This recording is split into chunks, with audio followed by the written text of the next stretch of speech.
جب میں نے یہ کہا اللہ کہتا ہے دعائیں کرو اور اللہ دعائیں قبول کرتا ہے، تو اللہ رب العزت دعاؤں کو کیسے قبول کرتا ہے، اس کا کیا طریقہ ہے؟ آئیے اس سے پہلے ایک حدیث دیکھتے ہیں جو دعاؤں کی قبولیت کے تعلق سے کہ اس کی مختصر صورتیں کیا ہوتی ہیں۔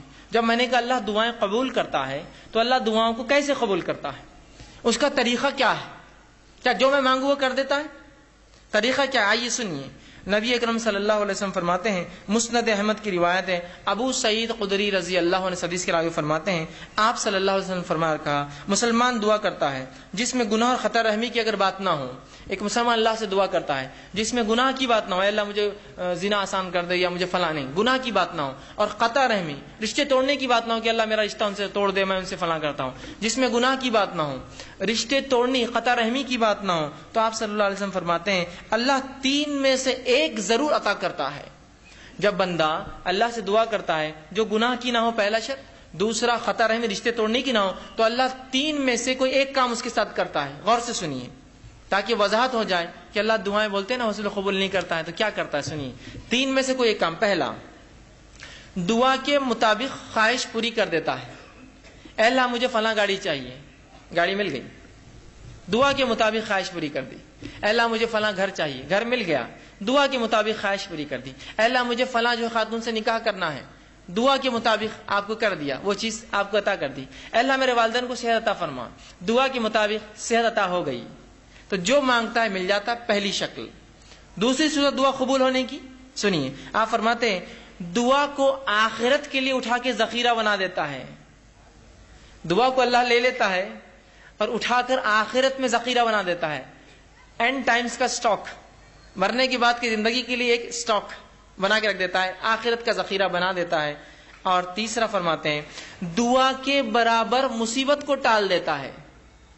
دعا کے برابر آپ نے دعا مانگی اللہ مجھے گاڑی دے، اب بولیں گاڑی نہیں ملی مجھے، دعا کے برابر مصیبت ٹال دی۔ ہو سکتا ہے گاڑی لیتے آپ ایکسیڈنٹ ہو کے مر جائے، دعا کے برابر مصیبت ٹال دی، گاڑی نہیں دلائی آپ کو۔ دعا کے برابر مصیبت ٹال دی تو آپ کی دعائیں اللہ نہیں قبول کر کے در حقیقت قبول کر رہا ہے، وہ اس کا بدلہ دے رہا ہے آپ کو۔ مطلب مجھے لگ رہا ہے کہ یہ چیز میرے لیے اچھی ہے، پتہ چلا اس میں تو میرے لیے شر تھا، اللہ نے بچا لیا، بعد میں الحمدللہ میں بچ گیا، ورنہ وہ چیز لے کے پھنس جاتا ہوں میں، سمجھے آپ؟ تو نہیں قبول کر کے قبول کرتا ہے آپ کی دعا۔ وہ 3 شکلیں، پہلی ہو بہو جو مانگا عطا ہوا، دوسری شکل آخرت کے لیے توشہ ذخیرہ بنا کے اعمال میں رکھ دیا، تیسری شخص دعا کے برابر مصیبت ٹال دی جاتی ہے۔ صحابہ نے کہا اللہ کے رسول تب تو ہم کثرت سے دعائیں کریں گے، مطلب دعا میں نقصان کچھ ہے نہیں، صرف فائدہ ہے، تب تو ہم کثرت سے دعائیں کریں گے۔ تو آپ صلی اللہ علیہ وسلم فرمایا اللہ کے پاس بہت خیر ہے، تم جتنی چاہو کرو، اس کے خزانے بہت زیادہ ہے، کم نہیں ہونے والے، کرتے رہو جاؤ۔ اور ایک دوسری روایت میں آپ نے فرمایا ایک بندہ اللہ کے پاس جائے گا، اس کا حساب کتاب ہوگا، وہ کہیں گے اللہ میں نے یہ اور یہ عمل تو کبھی زندگی میں نہیں کیے تھے، مطلب کچھ ایسے عمل اس کے نام عمل میں ہوں گے جو اس نے کیے نہ ہوں گے۔ وہ کہیں گے اللہ یہ کیا ہے؟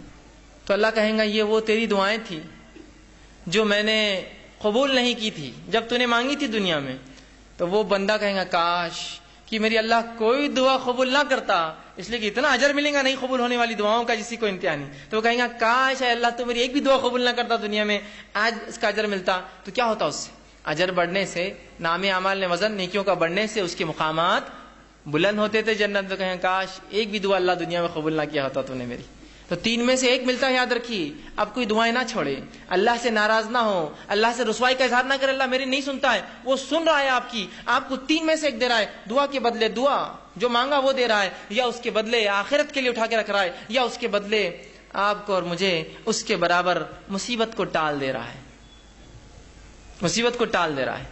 اور کیوں نہ ہو، ہم لوگوں کے لیے کچھ چیزیں ایسی ہوتی ہیں، ہم ظاہر کو دیکھتے ہیں نا، اللہ جو ہے باطن کا جاننے والا ہے، وہ زیادہ بہتر جانتا کیا اچھا اور کیا نہیں۔ میں دعائیں مانگ رہا ہوں، اور اللہ نے قرآن میں فرمایا سورہ بقرہ میں انسان کبھی کبھار اپنے لیے دعاؤں کی شکل میں بد دعائیں مانگتا ہے، دعائیں نہیں ہوتی بد دعائیں مانگتا ہے، وہ قسم سے اللہ اس کو نہ قبول کر کے رحم کرتا ہے ہم پر۔ مجھے علم نہیں کسی چیز کا، میں دعا کر رہا ہوں اللہ یہ چیز ہی مجھے چاہیے، دعا یوں کرنا چاہیے اللہ اس میں خیر ہو تو مجھے دے دے، نہیں یہ چیز ہی مجھے چاہیے، اللہ نے کہا ٹھیک ہے لے لے۔ آپ نے وہ چیز لی، اس کے بعد اس کا بھاؤ ختم ہو گیا، وہ چیز بیکار ہو گئی، وہ تو ناقص تھی، اس سے فلاں مسائل تھے، آپ کہیں گے میں نے کیا کر دیا، خیر کی نہیں کیا آپ نے، بس اپیل تھی کہ وہی چاہیے، دے دیا اللہ نے، خیر کی نہیں مانگی آپ نے، سمجھ رہے؟ تو کبھی کبھار دعاؤں کی شکل میں بد دعائیں مانگتے اللہ سے، سمجھے؟ تو اللہ سے دعا کرنے کا حکم ہے. اس چیز کو سمجھے دعا کیا ہے. یہ بڑی اہم چیز ہے، اور 3 میں سے کوئی ایک شکل میں انشاءاللہ العزیز ہماری دعائیں قبول ہوتی ہے، اور آخرت میں اگر اس کا بدلہ ملے تو انسان کہیں گا دنیا میں کاش قبول نہ ہوتی تو بڑا اچھا ہو جاتا، اس لیے آخرت میں بہت کثیر اس کا بدلہ ملے گا. ٹھیک ہے. اسی طرح